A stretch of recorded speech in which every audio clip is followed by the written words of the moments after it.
শিক্ষকদের ছেলেমেয়েরা কেন মানুষ হয় না? যদি হিসাব করা হয় তাহলে যেসব ছেলেমেয়েদের মানুষ হওয়ার সম্ভাবনা সবচেয়ে বেশি থাকার কথা তারা হচ্ছে শিক্ষকদের ছেলেমেয়ে।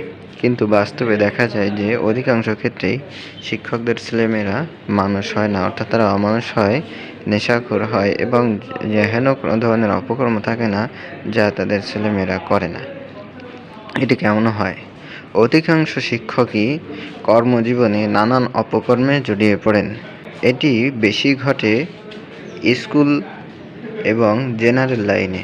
মাদ্রাসা লাইনে এটি কম ঘটে। ইদানিং মাদ্রাসা লাইনেরও অনেক শিক্ষক এমন অপরাধের সঙ্গে জড়িয়ে গেছেন, কিন্তু স্কুল লাইন অর্থাৎ জেনারেল লাইনে যারা আছেন তাদের সংখ্যা অনেক বেশি। জেনারেল লাইনে যারা আছেন তাদের সংখ্যা অনেক বেশি। তারা শিক্ষার্থীদের সাথে রীতিমতো জুলুম করে যাচ্ছেন এবং তারা মনে করেন যে তারা পার পেয়ে যাবেন। তারা আসলে এটাই মনে করেন যে তারা পার পেয়ে যাবেন। যেমন ক্লাস করানোর সময় ঠিকভাবে ক্লাস করায় না, প্র্যাকটিক্যাল পরীক্ষায় তার যোগ্যতা অনুযায়ী তাকে নাম্বার প্রদান করে না এবং ইনকোর্স পরীক্ষায় তার প্রাপ্য নাম্বারটুকু তাকে দেয় না। কেন দেয় না? কারণ শিক্ষকের কাছে কোচিং করার কথা, কোচিং করেনি, সেই কারণে নাম্বার দেয় না এবং মনে করে যে এই জুলুম করেও সে পার পেয়ে যাবে, অর্থাৎ তার এটিতে নিজের কোনো ক্ষতি হবে না ব্যক্তিগত। কিন্তু আসলে কি তাই হয়? আসলে তাই হয় না। পরিশেষে দেখা যায় একজন শিক্ষক যেসব ছেলে মেয়ে থাকে, একজন শিক্ষকের যতগুলো ছেলে মেয়ে হয় তারা অধিকাংশই অমানুষ হয় এবং বর্বর হয়। দেখা যায় যে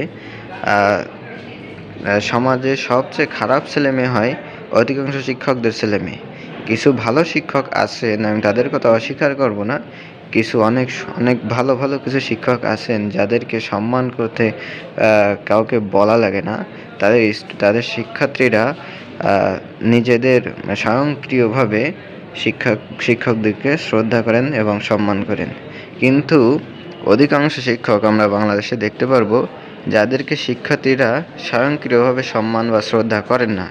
যতটুকু না করলে নয়, অর্থাৎ যত সময় পর্যন্ত বাধ্য না হন তত সময় পর্যন্ত শিক্ষকদেরকে সম্মান করে না। কারণ তারা নিজেরাই দেখতে পাচ্ছে যে তাদের শিক্ষকরা হচ্ছে সব করাপ্টেড, অর্থাৎ তাদের শিক্ষকরা সবাই দুর্নীতিপরায়ণ। যেমন স্কুলে যদি একটি সার্টিফিকেট বা কলেজে একটি সার্টিফিকেট আনতে যাওয়া হয়, সেখানে 100-200 টাকা অযথা চেয়ে বসে। আরও এমন তো কত কাহিনী আছে, শিক্ষার্থীদের কাছ থেকে টাকা নিয়ে শিক্ষকরা অন্যায়ভাবে খরচ করেন এবং মনে করেন তারা পার পেয়ে যাবেন। শেষ জীবনে এদের মধ্যে অনেকে নিজের গু নিজে খেয়ে মারা যান, কিন্তু সেই বুঝ যদি এদের থাকতো তাহলে তারা এই করতো না। আমরাও এমন আপাতত একজন শিক্ষকের কবলে পড়েছি। দোয়া করি যেন এমন কোনো শিক্ষকের কবলে কেউ না পড়ে বা আমরাও যেন এর থেকে রেহাই পাই।